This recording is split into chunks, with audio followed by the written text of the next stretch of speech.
Assalamualaikum warahmatullahi wabarakatuh. Bagaimana kabarnya teman-teman? Semoga tetap dalam keadaan sehat selalu ya.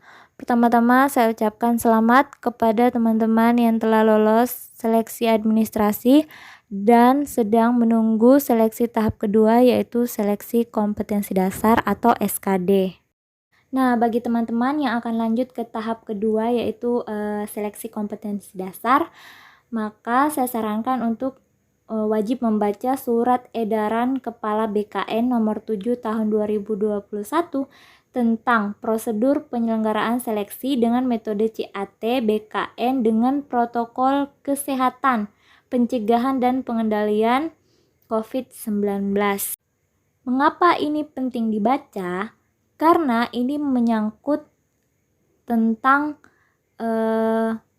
seleksi yang akan kita lakukan. Nah, tidak diminta-minta dan semoga tidak terjadi pada teman-teman sekalian jika seandainya seseorang pada saat akan tes tiba-tiba terkonfirmasi positif COVID, maka apa yang harus dilakukan? Nah, jawaban dari pertanyaan itu sudah dijelaskan dalam surat edaran ini. Untuk itu, jangan skip videonya supaya mendapatkan penjelasan yang lebih detail. Nah, isi dari edaran ini yang penting untuk kita ketahui sebagai peserta seleksi, yaitu yang pertama, bagi peserta seleksi dikatakan bahwa peserta seleksi dianjurkan untuk melakukan isolasi mandiri mulai 14 hari kalender sebelum pelaksanaan seleksi. Nah, mengapa disuruh atau dianjurkan melakukan isolasi mandiri? Supaya kita sehat menjelang hari H atau hari jadwal tes kita. Nah, dianjurkan juga isolasi mandiri supaya kita tidak terpapar virus COVID-19. Nah, yang bagian B, peserta seleksi tidak diperkenankan singgah di tempat lain selama perjalanan menuju tempat seleksi. Jadi misalkan lokasi tes SKD kita berbeda dengan tempat domisili kita, maka kita tidak dianjurkan untuk singgah di tempat lain. Mengapa? Sama dengan poin pertama, agar kita tetap sehat dan tidak terpapar virus COVID-19. Poin C, wajib menggunakan masker menutupi hidung dan mulut hingga dagu. Menggunakan masker medis, dan apabila menggunakan masker kain, dianjurkan menggunakan masker kain 3 lapis. Nah, jadi saran saya menggunakan masker medis lebih baik ya, karena masker medis kan sudah dirancang sedemikian rupa sehingga memudahkan kita juga untuk bernafas dan melindungi kita itu lebih efektif dibandingkan dengan masker kain. Dan kalau masker kain pun selapis aja kadang-kadang kita susah nafas, apalagi harus menggunakan 3 lapis. Nah, jadi kalau sudah menggunakan masker medis sudah tidak perlu lagi menggunakan masker kain 3 lapis seperti itu. Nah, kemudian jika berhadapan dengan banyak orang, kita dianjurkan menggunakan pelindung wajah bersama dengan masker. Nah, ini juga yang penting disiapkan ya. Jangan sampai pada saat mau tes tiba-tiba diwajibkan memakai pelindung wajah atau face shield, kemudian kita tidak bawa. Biasanya di tempat tes ada sih yang jual, tapi harganya juga akan mahal berkali-kali lipat. Jadi lebih baik disiapkan jauh-jauh hari. Nah, seperti itu. Yang kemudian poin D, tetap menjaga jarak minimal 1 meter dengan orang lain. Nah, selanjutnya poin E, mencuci tangan menggunakan sabun. Ini sudah sering dilakukan ya, atau menggunakan hand sanitizer. Kemudian F, membawa alat tulis pribadi. Nah, alat tulis pribadi biasanya siapkan saja pulpen dan pensil ya, karena jangan sampai pulpen kita tidak boleh bertukar pulpen pada saat melakukan registrasi, jadi silakan disiapkan pulpen masing-masing. Nah, kemudian G, peserta seleksi dengan hasil pengukuran suhu di atas lebih dari 37,3 derajat Celcius diberikan tanda khusus dan mengikuti ujian di tempat terpisah dan diawasi oleh petugas yang wajib memakai masker dan pelindung wajah. Nah, ini juga salah satu hal yang harus kita perhatikan ya, jadi jangan dianggap sepele. Misalkan tes hasil swab antigen kita sudah negatif, tiba-tiba kita mengabaikan yang namanya suhu tubuh, itu jangan kita lakukan. Karena pengalaman saya, kalau di tempat kerja saya mau masuk ke dalam lokasi itu kan ukur suhu. Nah, naik motor itu biasanya tangan kita kena sinar matahari. Nah, tiba-tiba pas diukur suhu, tiba-tiba di atas 37.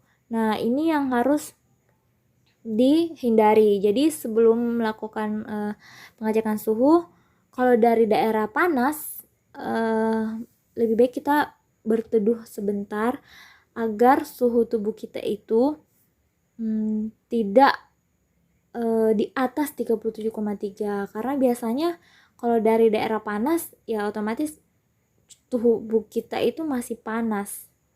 Nah, seperti itu ya. Jadi jangan menyepelekan masalah suhu tubuh.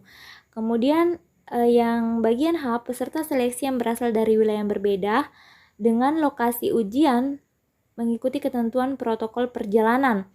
Nah, ini yang poin yang perlu diperhatikan juga terkait dengan protokol perjalanan yang ditetapkan oleh pemerintah. Misalkan kita perjalanan dari kota A ke kota C misalkan, anggaplah harus lewat udara atau naik pesawat supaya lebih cepat. Nah, ternyata sekarang protokol perjalanan itu harus ada kartu vaksin baru bisa menggunakan transportasi udara atau pesawat ya. Nah, jadi itu yang harus sudah disiapkan jauh-jauh hari sebelum melakukan seleksi kompetensi dasar. Nah, misalkan jalur darat pun, siapa tahu pada saat akan dilaksanakan SKD akan dikeluarkan juga ketetapan tentang wajib memperlihatkan sertifikat hasil vaksin, karena beberapa mall saja sudah mewajibkan atau memberlakukan aturan ini. Jadi bagi yang belum vaksin, saya tidak menakut-nakuti, hanya saja silahkan dipersiapkan. Bagi yang memenuhi syarat bisa melakukan vaksin. Tapi jika tidak bisa, misalkan ada penyakit, itu pun kan bisa meminta surat keterangan bahwa tidak bisa vaksin karena alasan ada penyakit. Nah, seperti itu ya. Ini hanya himbauan tentang isi dari surat edaran ini, teman-teman. Nah, selanjutnya masalah poin pengantar ya. Pengantar peserta seleksi dilarang masuk dan menunggu di area. Ini sama seperti yang sebelum-sebelumnya.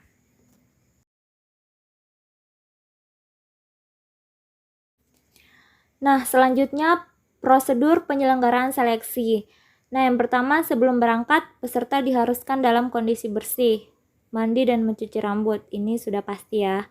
Kemudian yang kedua, menyiapkan dokumen yang diperlukan agar dapat sampai di lokasi seleksi dan mengikuti seleksi sesuai jadwal yang telah ditentukan. Nah, maksud dari menyiapkan dokumen yang diperlukan agar dapat sampai di lokasi seleksi, bisa saja dokumen itu dokumen kelengkapan seleksi dan dokumen perjalanan ya, karena kata-katanya agar dapat sampai di lokasi seleksi. Nah, kemudian yang ketiga, peserta seleksi hadir paling lambat 60 menit sebelum seleksi dimulai. Jadi jangan sampai terlambat, teman-teman. Dan atau sesuai dengan ketentuan yang diatur oleh masing-masing instansi. Nah, biasanya akan diumumkan apakah 60 menit atau bisa jadi 90 menit lebih awal dari seleksi dimulai. Mengapa? Karena akan dilakukan proses registrasi dan pemeriksaan kelengkapan dokumen.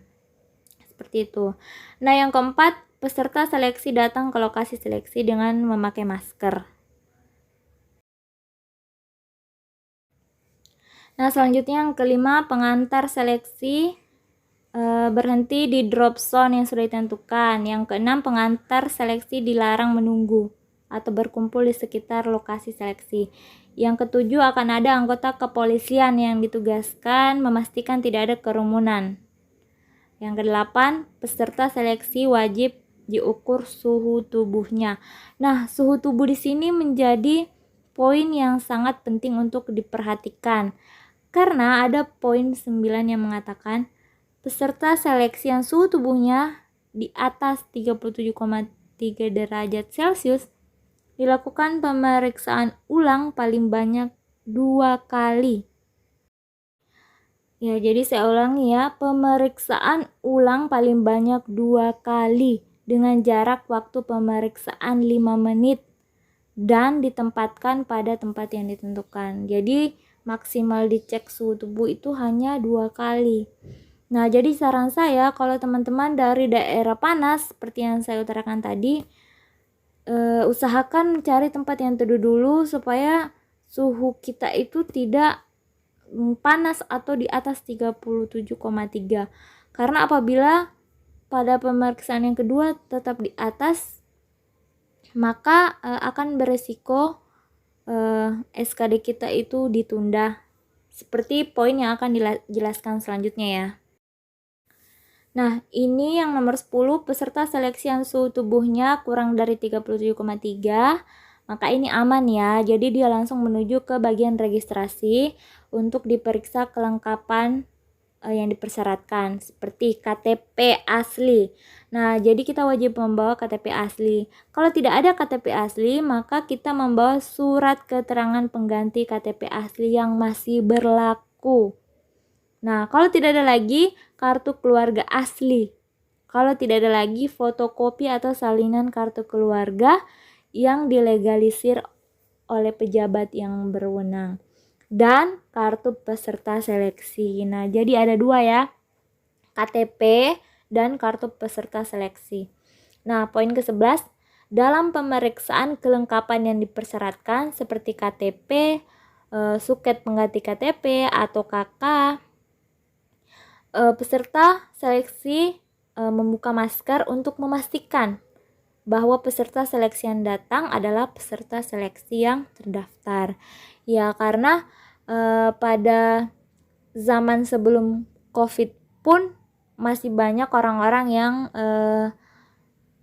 jadi joki atau menggantikan seseorang untuk mengikuti tes SKD karena mungkin wajahnya mirip dan lain sebagainya. Nah, apalagi sekarang memakai masker otomatis agak sulit mengenali, makanya tetap akan dilakukan pemeriksaan wajah disesuaikan dengan foto KTP. Jadi jangan sampai foto KTP-nya berbeda dengan wajah aslinya ya teman-teman ya. Nah, selanjutnya peserta seleksi melakukan scan barcode untuk mendapatkan PIN registrasi. Nah, jadi kartu peserta teman-teman jangan sampai lecek atau dilipat-lipat dan lain sebagainya ya, karena jangan sampai barcode-nya itu susah untuk di-scan karena barcode-nya ada di kartu registrasi teman-teman. Kartu peserta maksud saya, kartu peserta teman-teman. Nah, jadi setelah di-scan barcode maka akan dapatkan PIN registrasi. PIN inilah yang akan digunakan dan diinput di komputer untuk melakukan atau mengikuti tes SKD berbasis CAT seperti itu. Yang ke-13, peserta seleksi melakukan penitipan barang secara mandiri di tempat yang ditentukan. Nah, jadi pengalaman aku, jangan memakai aksesoris apapun. Apakah jam tangan, cincin, gelang, kalung, dan sebagainya. Silahkan dilepas. Bahkan yang laki-laki pun ikat pinggang itu di lokasi tes biasanya akan diminta dibuka dan diganti dengan tali rapia. Jadi usahakan tidak ada barang-barang aksesoris apapun yang melekat di tubuh sehingga tidak terdeteksi oleh metal detektor pada saat akan memasuki ruangan ujian. Nah, kemudian yang ke-14, peserta seleksi membawa kartu peserta seleksi, pensil kayu bukan pensil mekanik. Nah, jadi sudah diungkapkan, berarti siapkan pensil kayu dari sekarang. Dan dokumen yang dipersyaratkan seperti KTP. Nah, jadi biasanya akan memasuki ruangan ujian, barang-barang kita sudah dititip, kita tinggal antri, kita pegang KTP, pensil kayu, dan kartu peserta kita. Jadi itu saja yang dibawa masuk ke ruang ujian. Bahkan biasanya di ruangan ujian pun sudah disediakan pensil kayu dan kertas buram untuk menghitung TIU. Seperti itu teman-teman.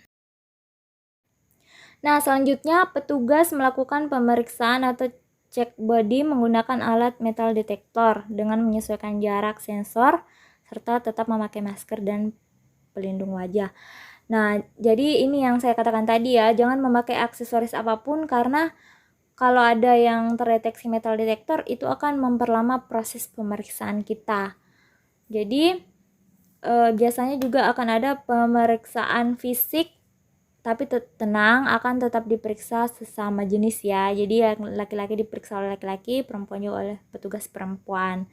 Nah, jadi usahakan jangan memakai aksesoris apapun. Yang ke-16, panitia seleksi instansi wajib menyemprotkan hand sanitizer ke tangan peserta sebelum diarahkan ke ruang tunggu. Nah, selanjutnya yang ke-17, peserta seleksi menunggu di ruang tunggu steril.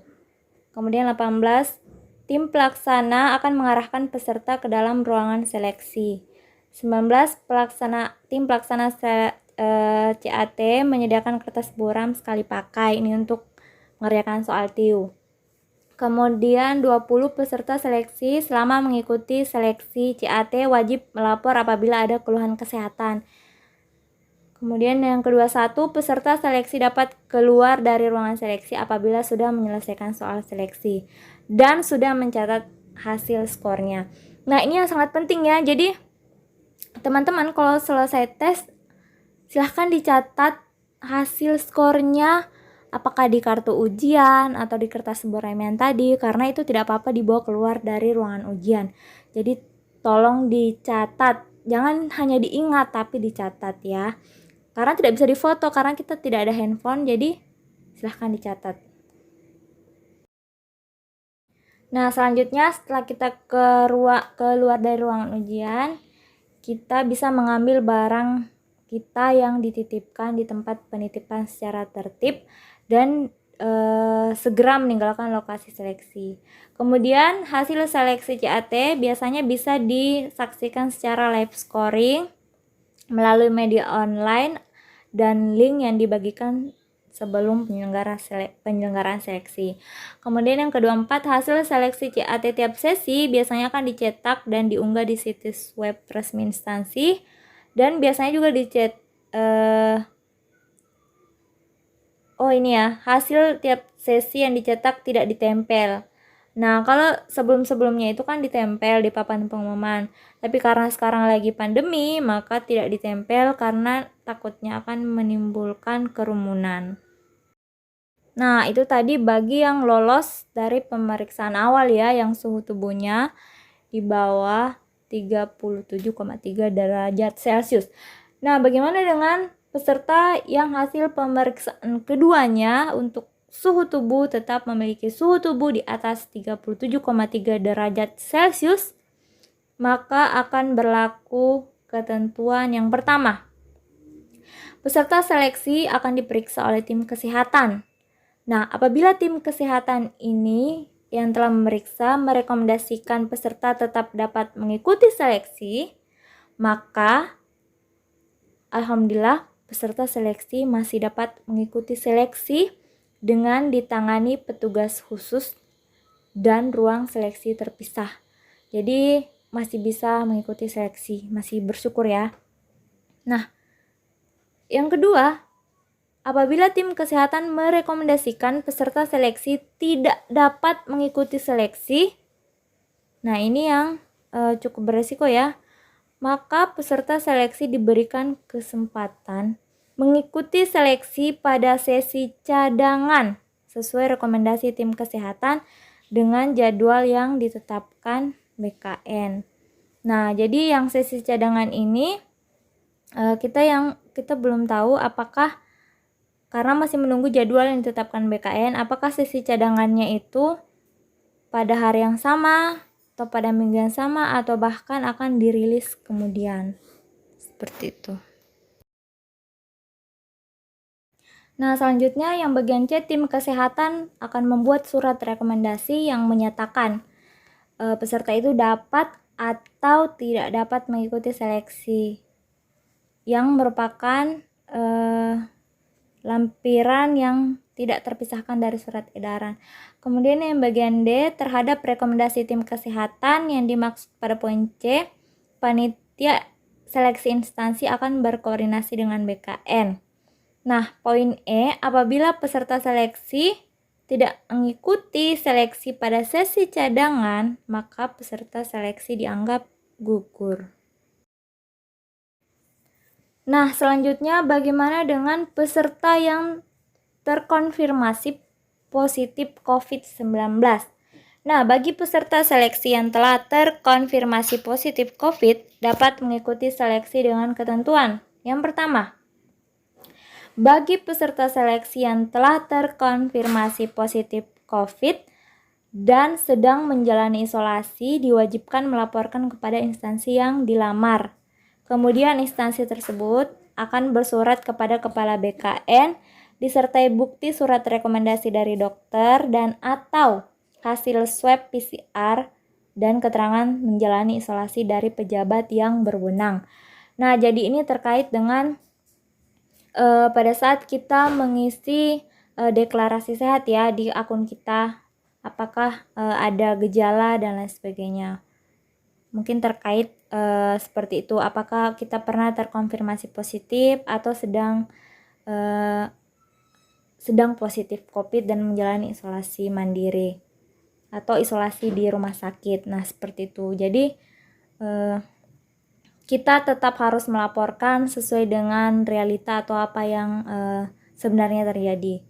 Nah, yang kedua, bagi peserta seleksi yang terkonfirmasi positif COVID dan tidak sedang menjalani isolasi atau sudah menjalani isolasi, artinya pernah positif tapi sudah selesai menjalani isolasi, maka panitia seleksi melaporkan kepada tim pelaksana dan dibuatkan berita acara peserta terkonfirmasi positif yang merupakan lampiran 2 yang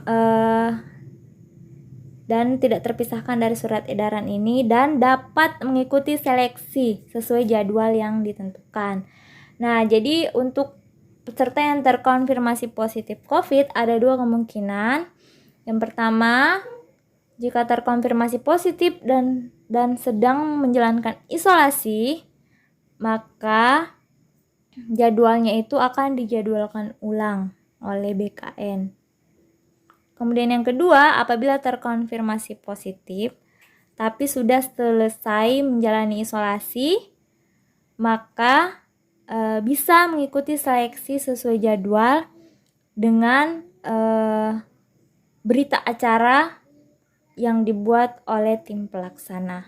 Nah, seperti itu teman-teman. Jadi tetap harus selalu berdoa dan menjaga kesehatan, karena kita tidak ada yang ingin sakit, tapi kita juga tidak ada yang bisa menolak jika tiba-tiba kita diberikan sakit oleh Yang Maha Kuasa.